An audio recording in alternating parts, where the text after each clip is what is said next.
Oh, we got new numbers. We are so polled out. I can't wait for the real poll, which, by the way, is a week from tonight. Welcome into my state of mind. I am Dan York. Dawson Hodgson is my guest again. He is a candidate for Attorney General. He's a Republican, and he's 14 points down in the latest Brown poll on that all-important Attorney General's race. In a way, I think I and some others shamed the Taubman Center at Brown University into polling the Attorney General's race. When they put out that massive polling result last week, they actually skipped it. And what's more important than the top law enforcement officer in the state and what we think about that?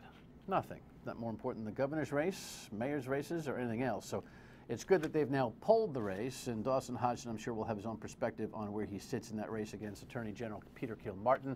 We'll get to that coming up, but we have a lot to do this evening. It is a pleasure to have you aboard, and if you're watching this on the latter portion, it's 10:35, not 11:30, because we moved up, because Eyewitness News, Fox Providence moved over, because the World Series on Fox. Are you scoring at home?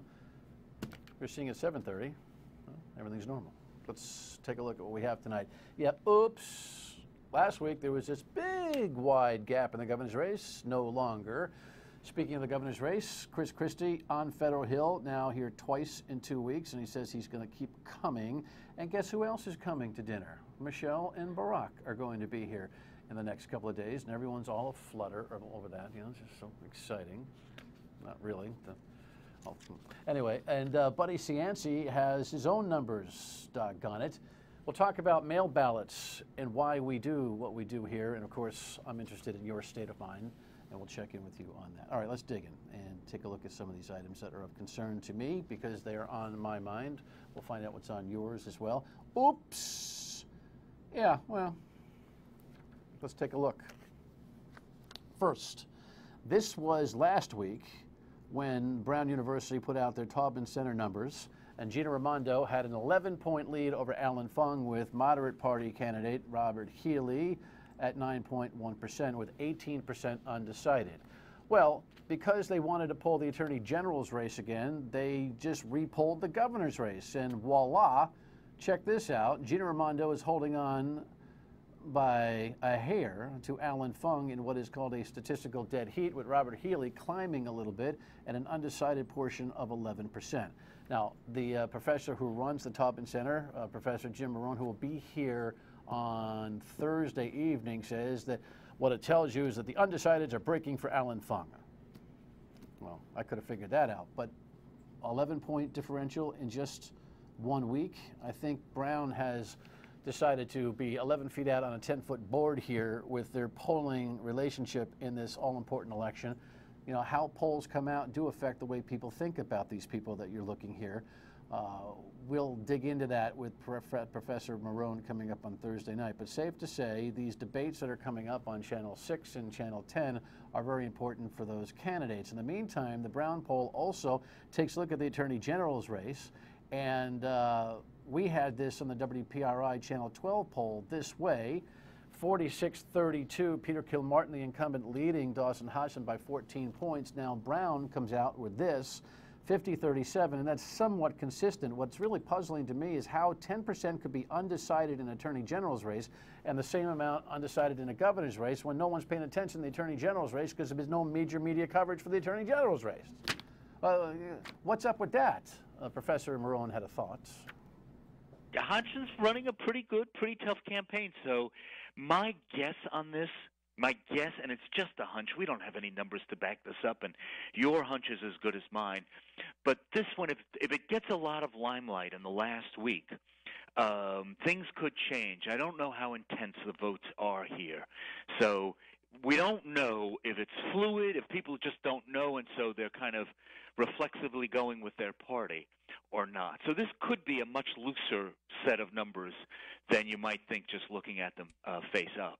Think about it. Gina Raimondo has problems in the Democratic Party because of her stand on pension reform. A lot of labor folks don't like her because of what she did to help change the numbers there. Peter Kilmartin has been a stealth Attorney General. People just say, oh, is he the Democrat? Okay, I'll vote for him, because as the mindless voter in Rhode Island continues to show, we don't think too much unless it's right in front of our nose. Now, when it comes to the governor's race, Chris Christie is in town. Headline here on WPRI.com. up on Federal Hill, and he's pushing, man. He is pushing, and Alan Fung is all smiles. Take a look. I'm here for the second time because the RGA is very invested in this race. We believe that Alan Fung is going to be elected the next governor of Rhode Island next Tuesday. We're going to do everything we can to help to make that happen. So I'm here today, and I'll be back again next Monday. So RGA and me personally, we're all in for Alan. He's done a great job as mayor, and I think he's going to do an outstanding job as governor, and I'd like to turn it over to him. Very excited to have the governor here once again. As we all saw just from the Brown University poll today, it is a tight race. Yeah, well, you know, as I've always said, I think Alan Fung is kind of a B player against Chris Christie, who's an A player, but there might be some A rubbing off on Fung. He's coming back again on Monday? This means what I learned earlier this week, and I told you about it, that the RGA, the Republican Governors Association, they've got this race with Fung a few points up. So this thing is a dead heater coming right down for Gina Raimondo, who's just, you know, holding on for dear life, as I said. Fascinating. Hillary came in for Gina last week. Michelle and Barack are coming in for Gina Thursday and Friday. Christie comes back for Fung. When it's all said and done, you got to wipe all that stuff off and say, who will be the best governor? Oh, yeah. I'm not voting, by the way, in case you're wondering.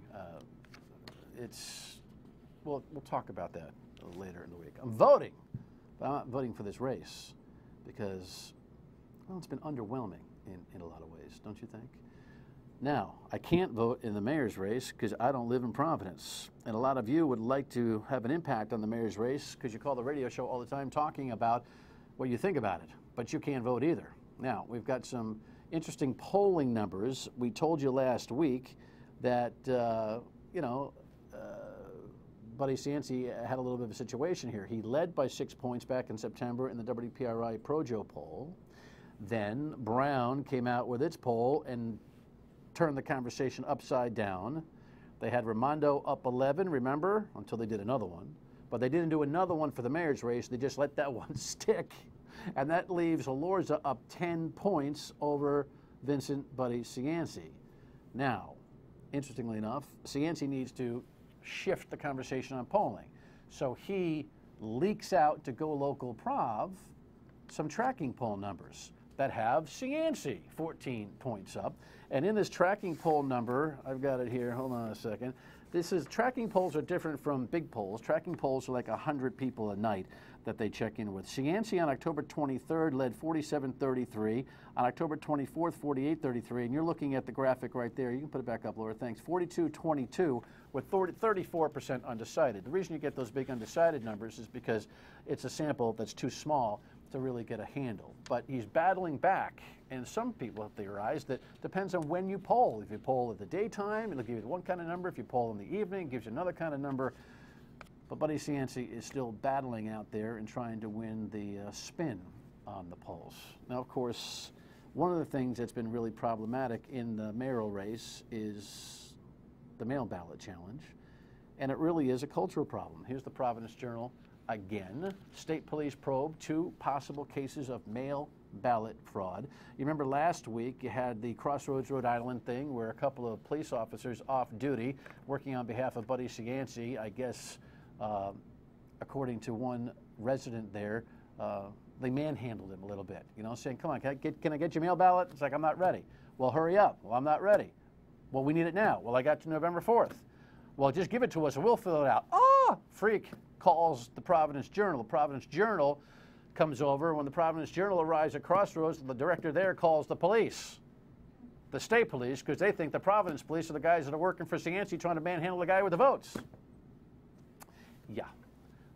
And then you get this. Here's Representative Slater caught on camera, run by Eyewitness News. This was, I don't know, Cianci supporters catching Slater walking around with a mail ballot. He says he was just notarizing for some old lady who needed some help. The problem here is that we have this intervention when it comes to mail ballots in this state and in this city specifically, where folks think it's okay to knock on the doors of a senior center, right, or some like facility, and hand out all the absentee mail ballots and say, we'll be right back tomorrow, or why don't you just fill it out now? and then get it all sealed up and notarized and put pressure on people, and then carry the mail absentee ballots out of the facility and bring it down to the Board of Elections where, what the, does anybody understand the word mail? M-A-I-L, mail. What you should be doing is sending somebody a mail ballot, they fill it out, they put it in the mail and send it. We need reform in a big way on how we handle these elections. And you can talk about voter ID at the polling places all you want. The real fraud is in the mail that never gets mailed. Do you follow that? Your state of mind is important to us. This is how you get in touch with the broadcast. 228-1886 is the number where you can leave us a word or two or a question like this particular viewer did.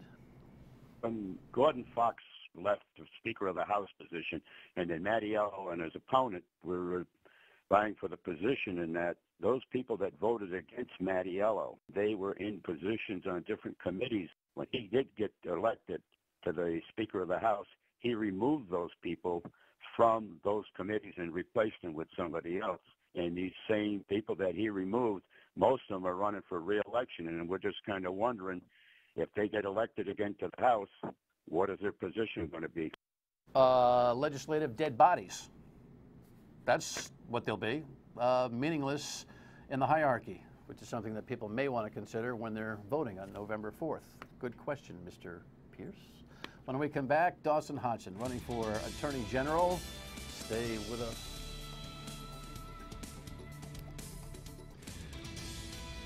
Reminding you what that number was for the Attorney General's race. We'll put it back up on the screen here real quick. And so that is the deficit that Dawson Hodgson, the Republican, has in front of him with just days remaining in front of the election. Welcome, kiddo. Good to see you. Great to be here.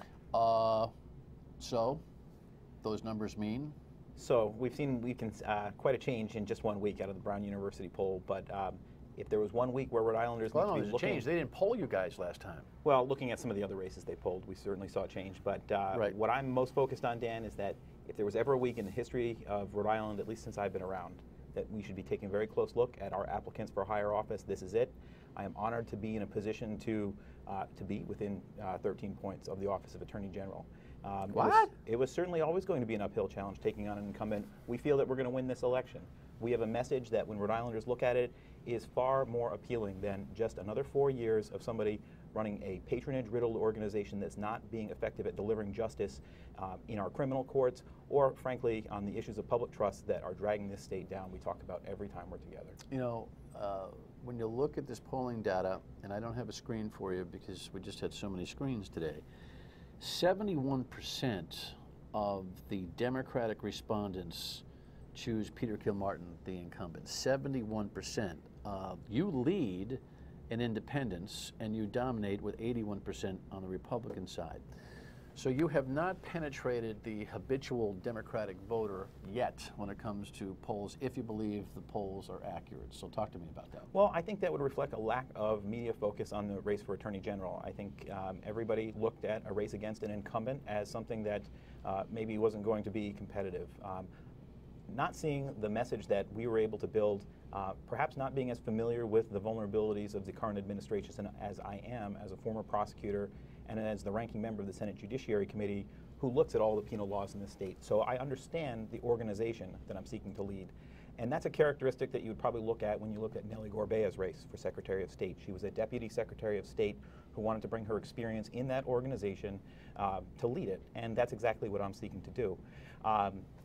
Now, in terms of breaking through the Democratic preference for their own candidate, clearly I have a record that's very appealing to Democrats in this state, especially those who espouse sometimes called progressive social views.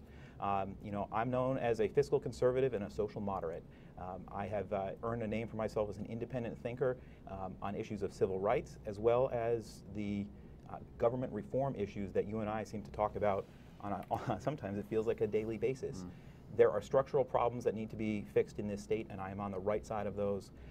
There are a lot of issues that have faced our legislature over the past 4 years in terms of who we are as a society, where I've taken a leadership role as well.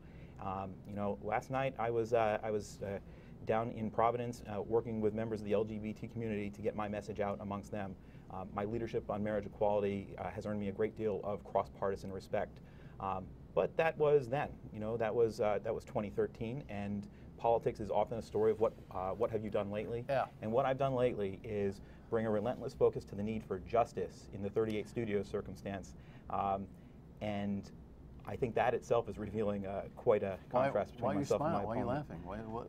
Well, if you had told me on January 14th when I announced my campaign after spending the better part of 2 years seeking justice for 38 studios in the state legislature that Peter Kilmartin would try to say that I was the person that was denying justice in 38 studios, I would have said you're crazy. Why? Because you put a Senate hearing idea up or a joint. Well, Dan, in a building of 113 legislators where I was perhaps the only voice looking for answers and accountability, I was calling for oversight hearings, and that went nowhere. So then I proposed an independent commission, and that legislative proposal went nowhere. And then we looked for justice from the Attorney General's office, and we were getting none, so I ran for Attorney General.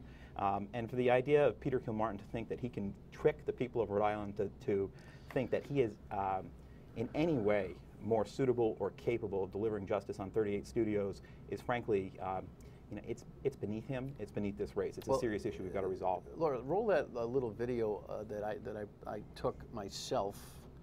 It's kind of pathetic that I took this myself. This was at Laurel Mead, the nursing facility, the senior home. There are 35 people, including staff for you, Kilmartin, and Laurel Mead, and the press in there. Maybe 16 interested elderly who were there. I mean, that had to be one of the most depressing moments in your political career, a race so important to have nobody show up. Look, it's Friday at 10 o'clock in the morning. My point is that, to your point about the media, it just hasn't had the light of day, this Attorney General's race, and you're debating in front of, like, that's correct, but I'll never say that I was a dozen people. I'll never say I'm not grateful for the opportunity to have a in-person debate with the Attorney General. He's been ducking me this entire campaign. There's no question that count the amount of times that you've heard words out of his mouth regarding him seeking one of the most important offices in the state of Rhode Island. It's only a handful. He relies on a $128,000 state-paid spokesman to speak for him on anything that could possibly be connected to his job performance. He relies on his campaign manager to smear personal attacks on me as a candidate because he can't look you in the eye and say anything. If you watch that debate, that'll strike you. Not once could he look me in the eye. All right, when we come back, how does he make the message work with only a week left? Stay with us. Lawlessness on Federal Hill is harming quality of life and our economy. Ice Lounge, that's one of the offenders. And that's why there are 16 Providence Police Department complaints against them. In Rhode Island, that's called a jam. But in this state, when you're jammed up, there's always a way out of it. First, you gotta know a guy. And that's why there's a giant banner for the Attorney General hanging out front. And that big sign, that's a violation from our chief law enforcement official. It's time for a change. Well, you could have a career in TV if this whole thing doesn't work out. Do you have fun producing that? If you can't laugh, sometimes you'd have to cry in this state, Dan. Yeah, I get it. I know where you're going with this. You're going to ask me about the Attorney General's disrespect for law in the sign that you mention every time we're on the radio. It's like the AT&T ad where you're now in my head. Well, Dan, I get this. Wait, what's my next one? Well, Dan, this is, I look at the signs, I look at all the actions of my opponent, and I view my job sincerely to defeat him at the ballot box. There are a number of venues where I could win legal battles against this guy, from his disregard of those zoning laws, with the trailer, which is ridiculous, the banner on the nightclub with all the violations on Federal Hill, awarding state contracts to a sitting state senator. That's an ethics violation, but it's not my job to file complaints against this guy. It's to talk to the people. It's to speak to the people that are profoundly misserved by their government in this state, whether they're Democrats, Republicans, or independents. I'm supposed to win it with them. And they ultimately, you were talking about culture, they have to care. They have to step up and say, we're going to take responsibility for our government.